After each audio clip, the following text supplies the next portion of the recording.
Okay. What's up, everybody? Good morning. Welcome to a hump day edition of Morning Scone, presented by Brock, the Baton Rouge Rugby Clinic, Hudco Roofing, HudcoRoofing.com, Restored Motions, RestoredMotions.com, and ProCharge EV, ProChargeEV.com. All right, y'all. Glad to have you aboard with us here. Reached the midway point of the week. This morning, Brian Kelly will meet with reporters on the SEC Coaches Teleconference. We'll get an update on Jaden Daniels and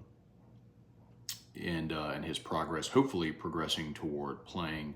I'll reiterate something I said on AFR on Tuesday, which is that seems like, from my understanding, Jaden's concussion symptoms were mild, and that he is making progress, and they're hoping that he's trending toward playing on Saturday, which I want to be very clear about something else, which is I know there's this thought, well, you don't want to rush him back, which is true. Of course you don't. But when you're talking about concussion protocol, there are benchmarks or standards that have to be met. So a lot of the athletes will get a baseline concussion test before the season, and so then you can measure that athlete against their own standards on certain tests to know when their cognitive ability is back to 100%. So aside from just the symptoms like headaches or bright lights or whatever the case may be. So anyway, of course we all want to see Jaden play selfishly. It gives LSU the best chance to win, but also he still building his Heisman case, and so you'd love to see him put up 3 more great weeks of wins and big numbers and all that sort of stuff and great performances. So would love to see him out there. But I know for everyone saying, I guess to finish that point, for everyone saying, well, don't rush him back, they literally can't rush him back. I mean, he's got to pass concussion protocol to be able to play. So if he's out there, he's healthy enough to play. It's not like, oh, you twisted your knee, can you put on a brace and get an injection and go tough it out? No, like you have to pass concussion protocol. So hopefully he'll be good enough to go. We'll get an update here from Brian Kelly on Wednesday morning. All right, let's say some good mornings here. Y'all fired away. Kelly Gross, Deborah Coward. Good morning, y'all. Good morning, good morning. Charlie Cavell, Tony Thomas from Spring, Texas. Brian Broom. Ray Wright. What up, Ray Wright? Scone. Awesome points about Brian Kelly's third-year stats. Also, we were 11 and 12 before he got here. Wow, how soon we forget. Go Tigers. Yeah, man. So you might see on social media a reel floating around with me talking about that. It was our lead on AFR yesterday. It's also on today's LSU Daily if you check out the pod.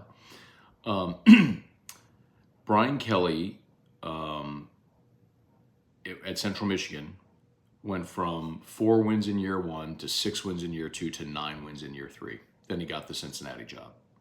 At Cincinnati, they won 10 games in year 1, 11 games in year 2, and then they went 12-0 in year 3. He got the Notre Dame job, inherited a 6-6 program from Charlie Weiss. He won 8 games in year 1, 8 games in year 2, 12-0, played for the national championship against Alabama in year 3. So what we've seen with a large enough sample size from Brian Kelly is that year 3 is when you see that big jump. And Brian Kelly, before the season started, and look, I'll raise my hand. He said before the season started that they're a year away from being able to really compete. And I said that he was being coy. He was trying to downplay expectations. Really, what I think Brian Kelly knew is defensively, he didn't have the horses. I think he knew it. I'm not sure he knew the offense was going to be this good. I don't think any of us knew it would be literally the number 1 offense in college football. But,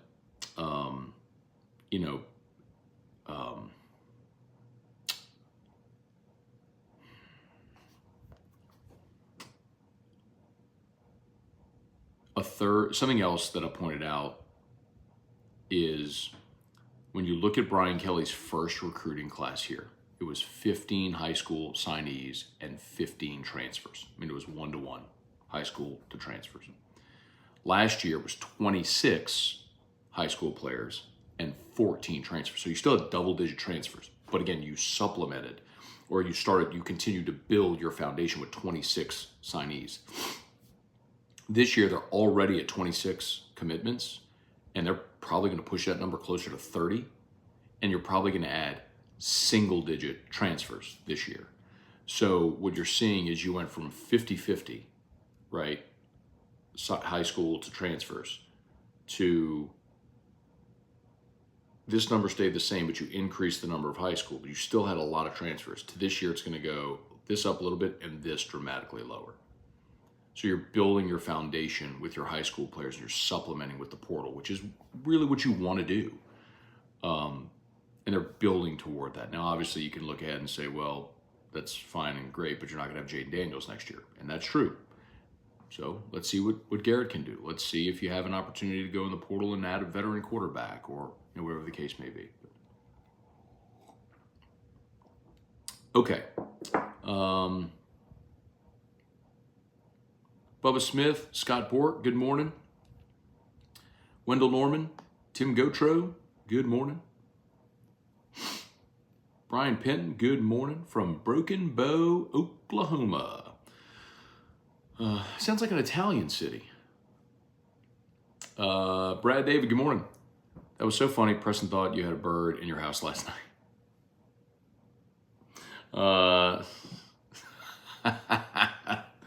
So Preston Guy asked me to be a guest on his show last night. Zach, his co-host, couldn't be there. So kind of in the 11th hour, he shot me a message like, hey, man, you available? I was like, yeah, man, sure. So we made it happen. And so I jumped on with Preston last night on his show. And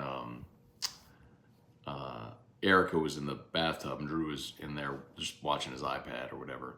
And at one point late in the show, Preston's like, do you have a bird? And I was like, and I just busted out laughing. I was like, no, man, that's not a bird. That's my child. That's Drew squawking in there. I don't know. Like, you know, Drew makes a lot of, y'all know, I mean, he makes a lot of noises. So he was making this like high pitched, like, I know the sound he makes, you know. And a lot of times he's imitating other things he hears, like other sounds he hears people make. But it's just like, it's background noise. So I've heard it for so long that I just kind of like, you know, sort of tune it out or whatever. And so Presley, do you have a bird? It's like, yeah, I just bust out laughing. I was like, no, man, that's Drew. Brian Wynn, good morning. Hunter Broadhead, Matt, good morning. I think you're underestimating the Florida passing attack. Mertz has been pretty solid this year. Hunter, no, he hasn't. Mertz and that Florida offense have been really bad, except for really 2 games.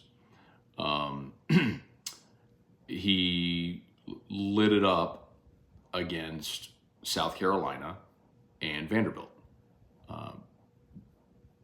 The only 2 defenses in the country that are worse than LSU, or in the SEC that are worse than LSU. So, I mean, he threw for over 400 yards against South Carolina. I mean, if you go look at Graham Mertz's game log, and I'm talking about, I don't even care about empty stats, right? So like, you know, he threw for 333 against Utah, and you go, man, that's great. They scored 11 points. He was 31 of 44. They couldn't run the ball. They threw the ball 44 times. I don't care about empty yardage, man. They scored 11 points. They beat McNeese. He threw for 193. They beat Tennessee. He threw for 166. They beat Charlotte. He threw for 284. They went to Kentucky and lost. Similar, threw for 244, but again, had 30 passing attempts. He threw for 254 against Vanderbilt. 30 of 36 for 254 against Vanderbilt. And against South Carolina, 30 of 48 for 423 and 3 touchdowns. So those 2 games ballooned his stats. Against Georgia, threw it 34 times for 230. Last week against Arkansas, threw it 42 times for 282. Look, man, if they want to sit back and throw the ball 42 times against LSU and Tigers play coverage, okay. Do what you did last week against Alabama. Go play coverage. But Graham Mertz ain't Jalen Milroe running the football. That's the difference.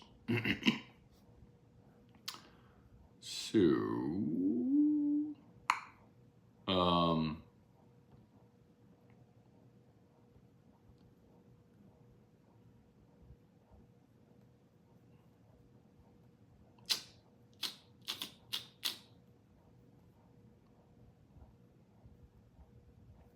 I mean, Florida is averaging 29 points a game. That's 61st in the country.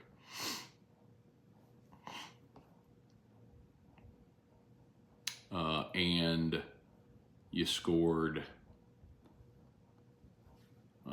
49 against McNeese. They beat Charlotte 22-7, 22 points against Charlotte. So their best offensive output day was the 49 points against McNeese. And their lowest was 11 against Utah, 14 against Kentucky. Scored 20 against Georgia, 43-20.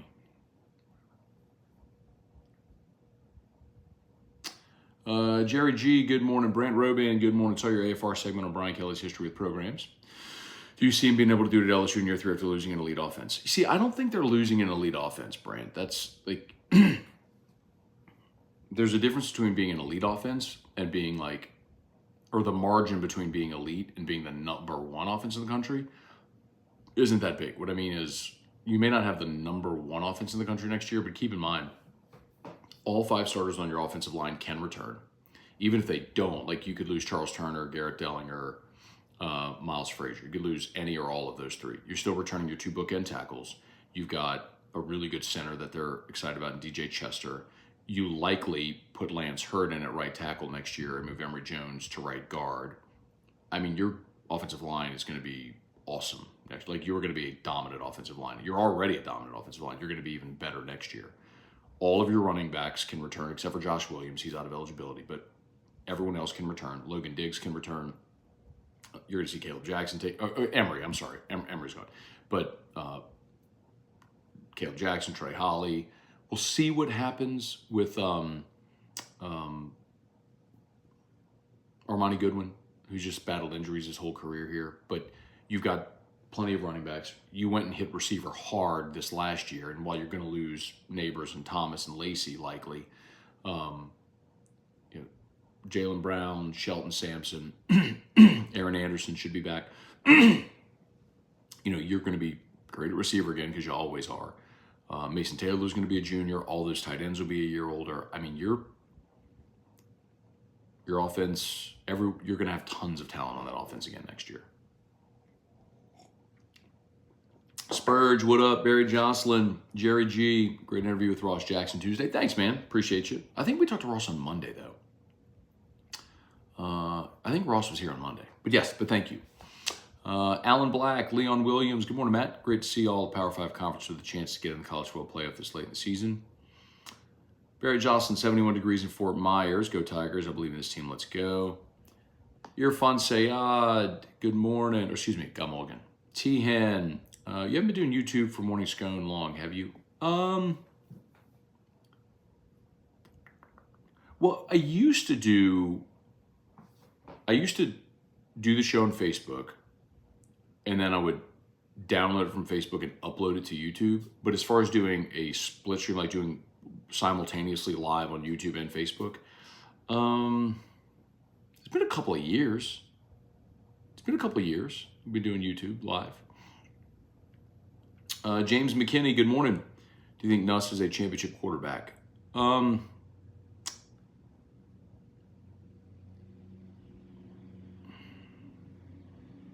not trying to dodge the question, and the answer isn't no, but the answer also isn't yes,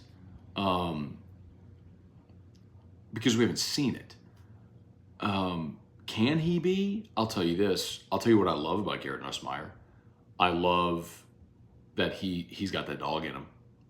Like, he has that thing where, whatever it is, where when Vanderbilt was smack talking Joe Burrow and he threw his 5th touchdown pass and started doing this in their face, Garrett Nussmeier has that. I love that. Baker Mayfield planting the Oklahoma flag in the middle of the field at Ohio State, Nussmeier has that. I like that. I like that a lot. Nussmeier has a better arm than Jaden Daniels. If you stood them both on the goal line and said throw the ball as far as you can, Nussmeier would throw it farther than Jaden Daniels. He's got a better arm. Obviously, Daniels runs better, is more veteran, has his understanding of the offense and concepts, his ability to read defenses. That's all grown exponentially this year. And And James, I think that's the difference, right? If you're from a physically gifted player to a championship level quarterback, it's that. It's what do you do in clutch moments, and how much time are you really committing to being the guy, and to not just rolling out there and trusting your arm like you do in high school, but like studying defenses and learning all that. I mean, that's the thing that separates, right? I mean, it's cliche, but it's true. And I don't know if Garrett's that. I don't know yet. I hope he is. Drew's backpack. I'll be right back.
Thank you for your patience. Appreciate that. All right. As always, please smash that like button if you're on YouTube. Subscribe up to the channel. Facebook, please like the Matt Moscone page. Share the post. Appreciate y'all. As always, shout out to Brock. Need an orthopedist? Go to Brock. They're the best. Hudco Roofing. HudcoRoofing.com. All right. Brian Wynn. If Jaden isn't able to play, it will certainly give us a hint of what to expect next year on offense. I'm curious. I definitely want Jaden Daniels to play. Please don't misunderstand me, but I'm curious. Brian Turner, good morning, Matt. I've been saying this for a few days. Just like Dabo had to go out and get Venables, Brian Kelly needs to go out and snag elite of the elite in terms of DC. Yeah, Brian, I mean, look, I don't know. No disrespect. I don't know that that's a unique thought. I mean, of course he's got to go get a great DC. Yeah, I mean, but, you know, Matt House, what was that? I mean, Matt House was a great defensive coordinator at Kentucky. He got hired by the Kansas City Chiefs. Tyrann Mathieu raved about him being a great defensive coach. And honestly, I thought House did a really good job last year. But with a real regression in the secondary, of talent in the secondary, they just haven't been able to make up for it. I think that the fact that you've had 5 defensive line coaches since the start of spring practice, it's crazy. A lot has gone wrong, and for whatever reason, the message hasn't taken, and that coupled with a regression in talent in the secondary has lent to a really bad defense, and you're going to make a change. But the other thing I'll say is Brian Kelly's always hired good defensive coordinators, man. Bob Diaco was great at Notre Dame. Brian Van Gorder was his one miss. He hired Mike Elko at Notre Dame. He hired Marcus Freeman at Notre Dame. You know, he's got an eye for talent. He'll get it right. Barry Jocelyn heard the AFR talk on Brian Kelly's various stops. He can get it done. It ain't like Jimbo or Sumlin in College Station. Henry Price, one thing I'll say about Brian Kelly is a straight shooter. That's true. If you ask Brian Kelly a question, he'll answer it. Weston Weaver, Matt Plavidal, Shane Bigfella, Eric Wilderrotter. If the 12-team playoff started this year, I'm curious if you think LSU should be worthy of a spot. Our best wins would be tough losses, so it's a weird spot. So, Eric, it depends. How does November go? If LSU finishes the season 9-3 and they're 6-2 in the SEC, then yes, they're going to be right there in that mix. They would be right there in that mix. See, Eric, and this is another, like, just let's fast forward, right? This is why a huge reason why I'm such in favor of a playoff, of an expanded playoff. Let's consider LSU right now. You just lost to Alabama. Okay, you got your third loss. And you've lost 3 times on the road to top 10 teams. Okay, you don't have, yet look, the way Ole Miss transpired was heinous. That's a one-loss Ole Miss team whose only loss is on the road to Alabama. You went up there and you put up 600 yards and 45 points and you lost. Okay. Next year, we wouldn't be sitting here saying, man, what do you have to play for over the month of November? Play out the string. Maybe Jaden Stat compiles, gets an invitation to New York. Do you go back to the Cheez-It Bowl? You know what I mean? Like, that's not the conversation. The legitimate conversation next year is, okay, you had no more margin for error. You have to beat Florida and Georgia State and A&M to go to 9-3 in hopes that you get some help with some other teams losing around the country so you can get into that top 12. Because let me be very real with you.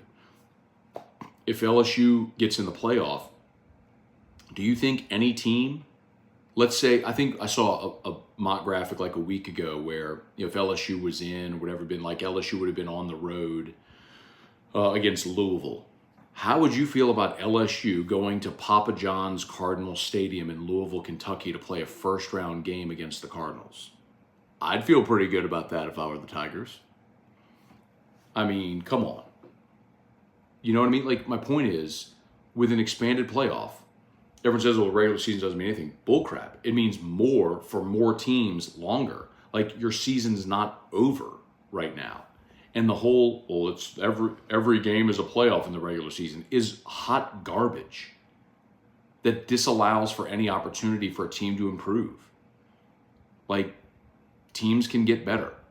LSU last year is a great example of that. Think about the disaster they were against Florida State, and then they go and beat Alabama 2 months later in November.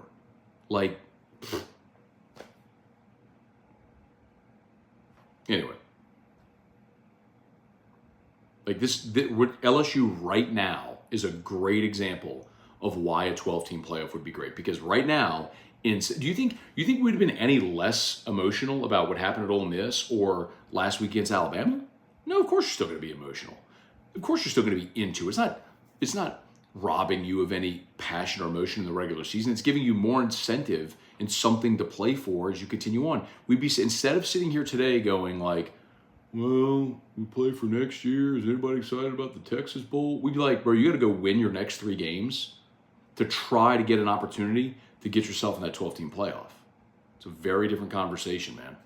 Tell me you wouldn't be excited about that. I don't get the anti-playoff people. It don't make sense. Michael Gallman, Shane Danos, because basically what you said is your sacred regular season. You basically told me the month of November doesn't matter for LSU anymore. They're out. So why play it? Why play it? You're done. You're done. Why play it?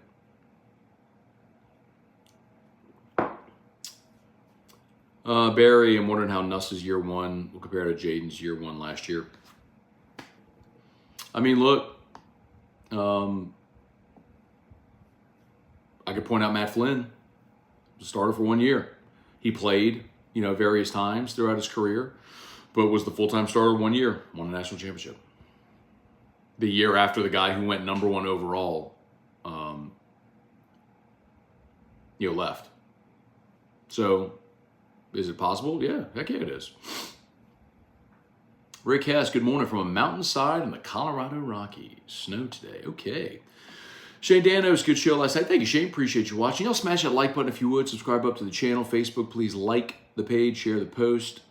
Kyle DeVille, BK will always defend house. I don't know, Kyle. Listen, Brian Kelly's right-hand man was Brian Polian. He removed him after 1 year because he was atrocious as a special teams coordinator. It's just a situation where it's the middle of the season and he's not going to make a change now. That doesn't mean he won't at the end of the season. It just means he's not going to do it right now in the middle of the year. Ryan Broussard, do you think we have a new defensive staff next year? I think you'll have a new defensive coordinator and a new secondaries coach. Curtis Clue, can you go through the defense? What do you mean for next year? Henry Gordon Bennett, do you have a bird?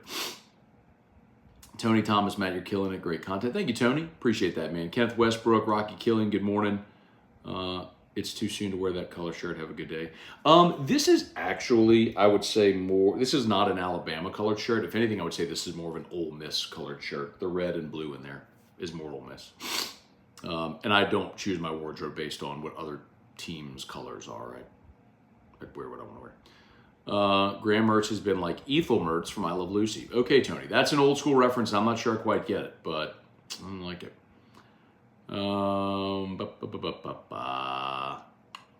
Cade Galt, you're a 3-loss team against teams with a 25-2 record with no defense in year 2. SEC title game in year 1. Imagine how A&M feels. LOL. Donnie Parrish, good morning. Scott Borch, good morning. So back to the question. What time? I got 4 minutes. Curtis Klug asked if I can go through the defense. Do you mean the defense for next year? Well, I'll be very curious to see what Mason Smith and Mekhi Wingo do. I understand Mason Smith has not had a great year. Does he come back to try to boost draft stock? Maybe. I think that's a very real question that wasn't a question before the season. I could say the same for Mekhi Wingo, but I also think part of the reason he shut it down and had a surgery was to be able to be ready for combine, draft prep, all that stuff.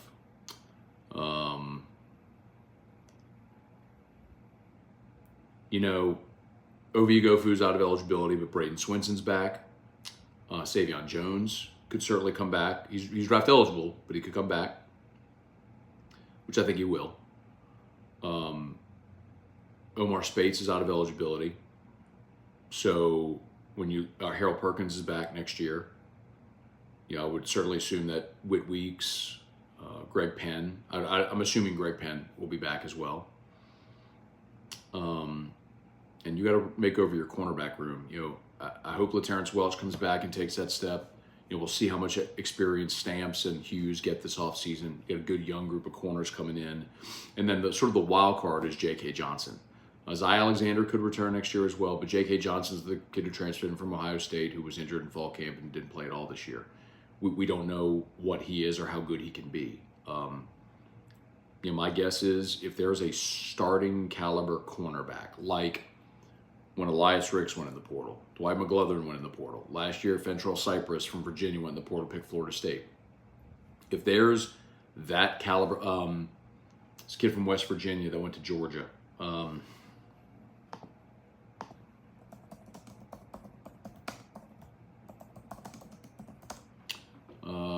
Tyke Smith.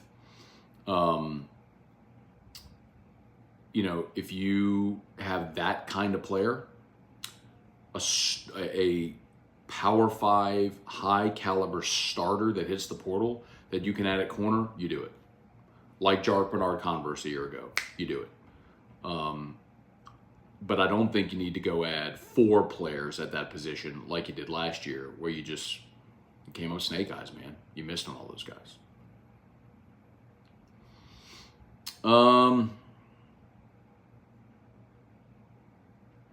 All right, it's 8 o'clock. I got to get going. Last thing, Damon Hinderberger. Morning, Matt, is this flawed thinking? House will get another year because the defensive line coach didn't coach. Defensive backs weren't hired by House, and he could have a say in the new DB coaches if they aren't retained. I don't think so, Damon. Trivia Carter, good morning. I don't think so. I'll say my feeling. I don't know how you can be the coordinator of this defense and keep your job. So I think they'll make a change. Okay, I got to go. Thanks so much for watching. LSU Daily is already live on your favorite podcast app. Just search LSU Daily. AFR 3, we'll see you then. Y'all have a great day. Take care. Peace.